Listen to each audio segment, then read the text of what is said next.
Hello students, good morning. जैसा कि आप लोग जान रहे हैं, हम क्लास 8 का मैथ स्टार्ट किए थे, जिसमें टॉपिक चैप्टर था हमारा वर्ग एवं वर्गमूल। तो हम वर्ग एवं वर्गमूल में अभी हम देख रहे हैं। वर्ग एवं वर्गमूल देखने से पहले हमें कुछ अन्य महत्वपूर्ण परिभाषा हैं जिसको देखना बहुत ही आवश्यक है। हमें हेल्प मिलेगी जिससे वर्ग और वर्गमूल पढ़ने में। तो उसमें हम पहली परिभाषा देखेंगे, प्राकृत संख्या। प्राकृत संख्या को हम इंग्लिश में बोलते हैं नेचुरल नंबर। नेचुरल नंबर वे संख्याएं वे संख्याएं जिन्हें हम गिन सकते हैं, प्राकृत संख्या कहलाती हैं। गिन सकते हैं, प्राकृत संख्या कहलाती हैं। ठीक है। जैसे 1, 2, 3, 4, 5, ऐसे कोई भी नंबर हो जिसे हम गिन सकते हैं उसे प्राकृत संख्या कहते हैं। ठीक है। आगे बढ़ते हैं। पूर्ण संख्या। दूसरा डेफिनेशन क्या है हमारा? पूर्ण संख्या, जिसे इंग्लिश में हम बोलते हैं होल नंबर। होल नंबर क्या होता है? होल नंबर में सेम एज प्राकृतिक संख्या होती है। सिर्फ उसमें क्या करते हैं, हम जीरो को ऐड करते हैं। जीरो को क्या करते हैं? ऐड करते हैं। जीरो प्लस प्राकृत संख्या, प्राकृत संख्या। ठीक है। इसका एग्जांपल क्या होगा? जीरो, एक, दो, तीन, चार, इनफाइनाइट तक, जितना हम गिन सकते हैं पूरा। बस यही अंतर है प्राकृत और पूर्ण संख्या में। सिर्फ यही एक मात्र अंतर है कि प्राकृत संख्या में हम जीरो नहीं काउंट करते हैं, जीरो को नहीं गिनते हैं, और पूर्ण संख्या में हम जीरो को भी गिनते हैं। ठीक है। अगली परिभाषा की तरफ चलते हैं। अभाज्य संख्या। अभाज्य संख्या को हम इंग्लिश में बोलते हैं प्राइम नंबर। प्राइम नंबर वे संख्याएं जिन्हें हम जो सिर्फ एक और स्वयं से डिवाइड होती है। क्या? एक और स्वयं से डिवाइड होती है, अभाज्य संख्या कहलाती है। इसके अलावा किसी और संख्या से डिवाइड नहीं होती है, अभाज्य संख्या कहलाती है। जैसे हम एग्जांपल लेते हैं, दो। दो, देखिए, एक से डिवाइड होगा सिर्फ, और किससे होगा? दो से। किसी अन्य तीसरी संख्या से डिवाइड हो रहा है? नहीं हो रहा, नहीं होगा। इसका मतलब क्या? अभाज्य संख्या। ठीक है। जैसे तीन ले लीजिए, तीन भी अभी एक से डिवाइड होगा, और किससे होगा? सिर्फ तीन से होगा। दो से होगा क्या? नहीं होगा। इसलिए एक अभाज्य संख्या है। चलिए हम आगे बढ़ते हैं। 11 लेते हैं। 11 लेते हैं तो 11 देखिए अभाज्य है या क्या है? दो। देखिए, 11 किससे डिवाइड होगा? सिर्फ एक से होगा और दो से होगा। सॉरी, 11 सिर्फ एक से होगा और 11 से होगा। इसलिए अभाज्य संख्या। किसी अन्य तीसरी संख्या से डिवाइड हो रहा है क्या? जैसे दो से, तीन से, चार से, पांच से, छह से, सात से। आप लोग डिवाइड करके चेक कर लीजिएगा। ठीक है। और एक इसमें भी पॉइंट है, नोट पॉइंट, आप लोग नोट करते रहिए। सबसे छोटी अभाज्य संख्या कौन सी है? दो है। दो सबसे छोटी अभाज्य संख्या है। ठीक है। दो सबसे छोटी अभाज्य संख्या है। और एक चीज है, दो दो एकमात्र सम अभाज्य संख्या है। दो क्या है? एकमात्र सम अभाज्य संख्या है। ठीक है। एक मिनट रुकिएगा जरा। दो एकमात्र सम अभाज्य संख्या है। ये दोनों पॉइंट आप लोग नोट करके याद रखिए। ठीक है। आगे चलते हैं। भाज्य संख्या। भाज्य संख्या को इंग्लिश में हम बोलते हैं कंपोजिट नंबर। कंपोजिट नंबर क्या होता है? वे संख्याएं जो एक स्वयं जो एक और स्वयं के अलावा किसी अन्य तीसरी संख्या से डिवाइड हो जाए उसे क्या बोलते हैं? भाज्य संख्या बोलते हैं। ठीक है। उसे भाज्य संख्या बोलते हैं।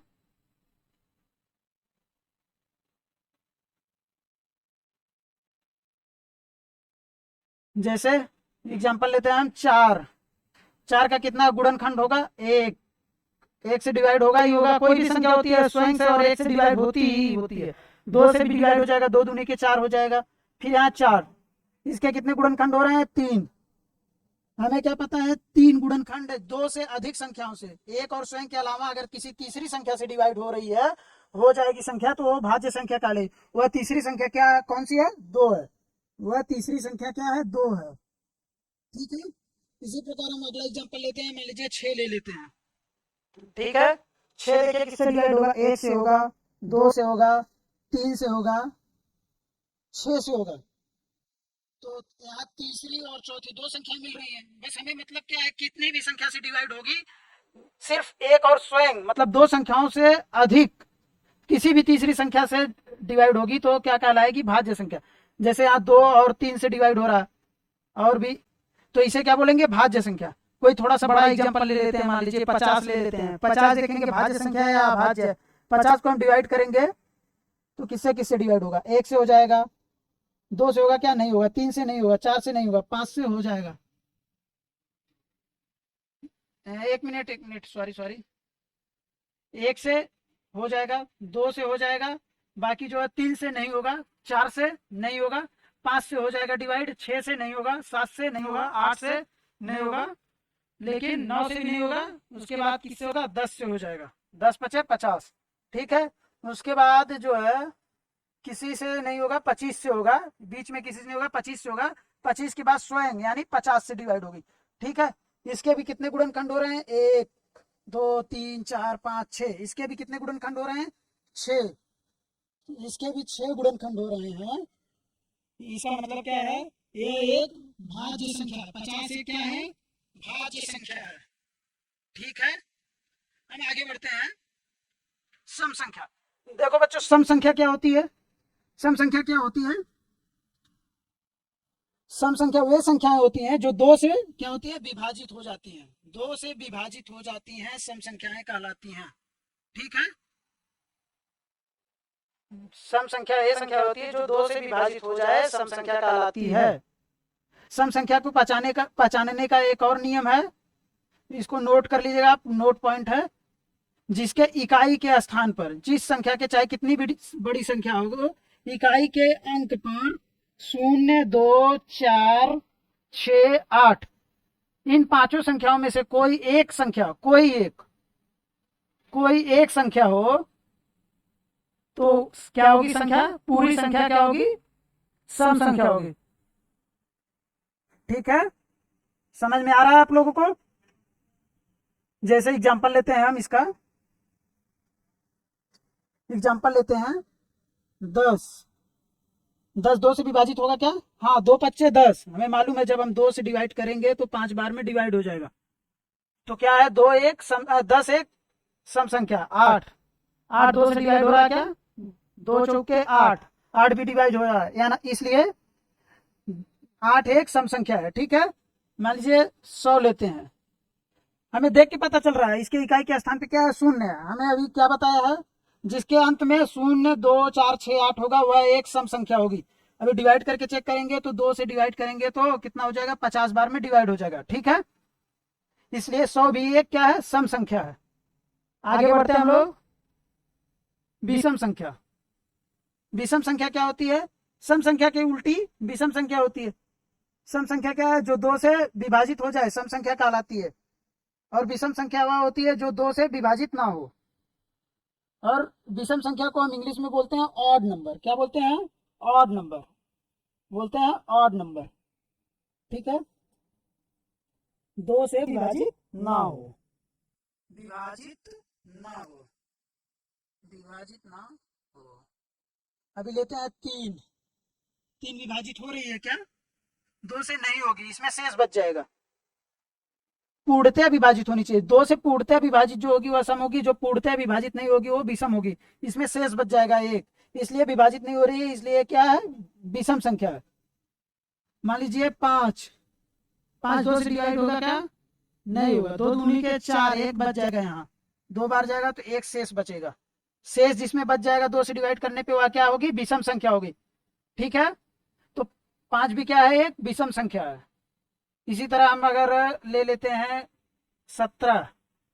17 भी अगर हम 2 से डिवाइड करेंगे तो 2 8 16, 1 बच जाएगा शेष, तो क्या होगा, विषम संख्या होगा। 17 क्या होगा, विषम होगा। ठीक है, सम और विषम संख्या आप लोगों को समझ में आ गया। आगे बढ़ते हैं हम लोग, पूर्णांक। पूर्णांक क्या होता है, पूर्णांक वे संख्याएं सभी धनात्मक सभी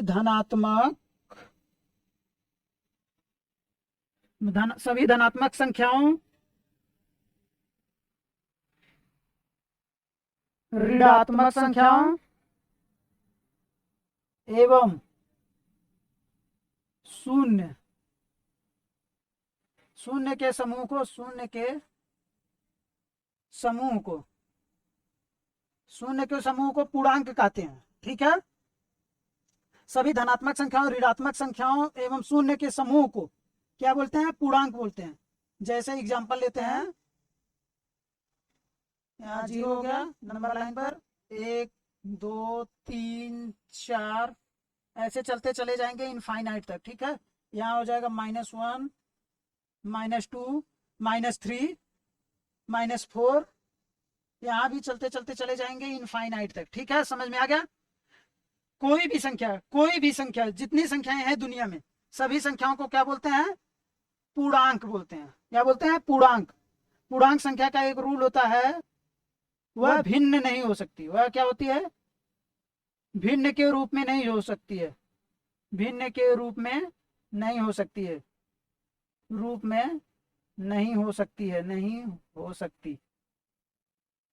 ठीक है, पूर्ण संख्या क्या होती है? पूर्णांक क्या होता है? भिन्न के रूप में नहीं हो सकता है।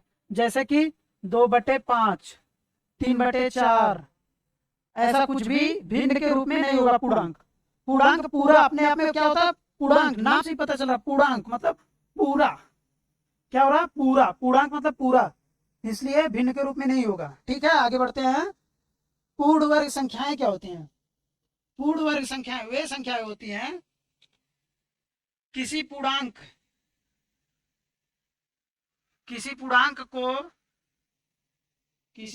को अन्य पूर्णांक के रूप में अन्य पूर्णांक के रूप में लिखा जा सके, उसे क्या बोलते हैं? पूर्ण वर्ग संख्या। किसी पूर्णांक को अन्य पूर्णांक के रूप में लिखा जा सके, उसे पूर्ण वर्ग संख्याएं समझते हैं। या दूसरी डेफिनेशन हम लोग देखते हैं, जो इजी थोड़ा आप लोगों को समझ में आ जाएगी। इसकी कोई संख्या किसी संख्या का आपस में गुणा करने पर प्राप्त तीसरी संख्या को जैसे x का गुणा हम x में करेंगे तो प्राप्त, मान लीजिए m आएगा, तो ये जो m आएगा, ये तीसरी संख्या, इसको हम बोलेंगे पूर्ण वर्ग संख्या। ठीक है, अभी हम एग्जांपल लेते हैं उस तरह से, कोई नंबर लेके, मान लीजिए 2 है, दो का आपस में गुणा, मतलब 2 का 2 से गुणा करेंगे तो बराबर कितना आएगा? 4। अभी 4 क्या है? 4 पूर्ण वर्ग संख्या है, पूर्ण वर्ग है। ठीक है, जैसे मान लीजिए 3 का 3 में गुणा करेंगे बराबर 9। 9 क्या है? पूर्ण है, पूर्ण वर्ग। जैसे इसी तरह ले लेते हैं, मान लीजिए 10 का गुणा 10 में करेंगे कितना आएगा? 100 क्या है? पूर्ण वर्ग है। ठीक है, समझ में आ गया? अब देखते हैं, हम अपने टॉपिक पे बढ़ते हैं, वर्ग और वर्गमूल संख्या में। अभी डेफिनेशन, जो अन्य डेफिनेशन थी वो सब खत्म हो चुकी हैं, मतलब हम लोग पढ़ चुके हैं। अब हम आगे बढ़ते हैं। सम संख्या, इसमें 3 पॉइंट है, मैं आप लोगों को बताऊंगा जो बहुत ही इंपॉर्टेंट है वर्ग और वर्गमूल चैप्टर के लिए। किसी सम संख्या का वर्ग सम संख्या होगा। सम संख्या का वर्ग सम होगा। सम संख्या का वर्ग सम संख्या होगा। और दूसरा क्या डेफिनेशन अपना? विषम संख्या का वर्ग विषम संख्या होगा। विषम संख्या का वर्ग विषम होगा। वर्ग विषम संख्या होगा, विषम संख्या होगा। एक तीसरा है अपना, वे संख्याएं जो किसी भी पूर्ण वर्ग संख्या के अंत में नहीं आ सकती, यानी किसी भी पूर्ण वर्ग संख्या के इकाई के स्थान पर नहीं आएगा। क्या है? इकाई के स्थान पर, इकाई पर नहीं आएगा, नहीं आएगा। वो कौन सी संख्याएं हैं? 2 3 7 8। ठीक है, समझ में आ गया आप लोगों को? जैसे पहले का हम लोग एग्जांपल लेते हैं, मान लीजिए 2 अपना क्या है? एक सम संख्या है। ठीक है, 2 का हम वर्ग करेंगे, यानी 2 × 2 = 4। 4 क्या है, 4 भी एक सम संख्या मिली। मान लीजिए बड़ा एग्जांपल थोड़ा लेते हैं, 12, 12 का गुणा 12 में करेंगे, यानी 12 का वर्ग करेंगे तो क्या होगा, 12 12 144, 144 क्या है, 144 सम संख्या है। ठीक है, इसी तरह हम विषम संख्या का एग्जांपल लेते हैं, दूसरे पॉइंट का अपना, दूसरे पॉइंट का एग्जांपल लेते हैं विषम संख्या। विषम संख्या मान लीजिए 3, 3 का स्क्वायर करेंगे यानी 3 का गुणा आपस में, 3 का गुणा 3 में करेंगे यानी 9 आएगा। तो 9 क्या है, एक विषम संख्या है। ठीक है, 9 एक विषम संख्या है। बड़ा एग्जांपल लेते हैं, मान लीजिए 11, 11 का वर्ग करेंगे तो 11 11 121 हो जाएगा। 121 क्या है, ये भी एक विषम संख्या है। ठीक है, इसी तरह अपना जो तीसरा पॉइंट है, इसके लिए हम 1 से 20 तक का वर्ग करके चेक कर लेंगे। ठीक है, 1 से 20 तक का वर्ग करके हम लोग चेक कर लेंगे। 1 से 20 तक का वर्ग करके चेक कर लेते हैं। देखिए कहीं आ रहा है क्या, 1 से 20 तक की संख्या में कहीं आ रहा है क्या, 2 3 7 8 किसी के लास्ट में आएगा क्या, वर्ग। अभी देखिए, जैसे 1 का क्या होगा, वर्ग 1 होगा, 2 का 4, 3 का 9, 4 का 16, 5 का 25, 6 का 36, 7 का 49, 8 का 64, 9 का 81, 10 का 100। फिर देखते हैं,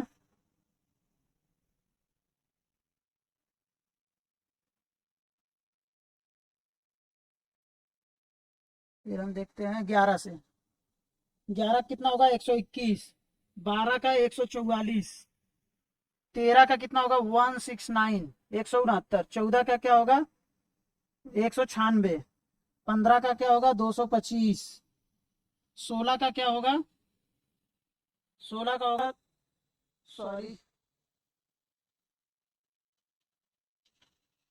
16 का क्या होगा, 256, 17 का क्या होगा, 289, 18 का क्या होगा, 324, 19 का क्या होगा, आप लोग याद करते चलिए साथ साथ में। ठीक है, 19 का क्या होगा, 361, 20 का क्या होगा, 400। इसमें देखिए आप लोग किसी संख्या के वर्ग के इकाई के स्थान पर कितना, 2 3 7 8 में बताया हूँ, तो 2 3 7 8 इतने में से किसी में आ रहा है, यहाँ देखिए 2 3 7 8 कहीं आ रहा है, कहीं नहीं मिलेगा। आप बीसी तक मैं करके आप लोगों को एग्जांपल दिखाया हूँ, आप लोग कितना भी किसी भी कितनी बड़ी सी बड़ी संख्या का वर्ग करके देख लेंगे, नहीं मिलेगा। ठीक है, ओके, मिलते हैं अगली क्लास में आगे के लिए। ठीक है, थैंक्स फॉर वॉचिंग।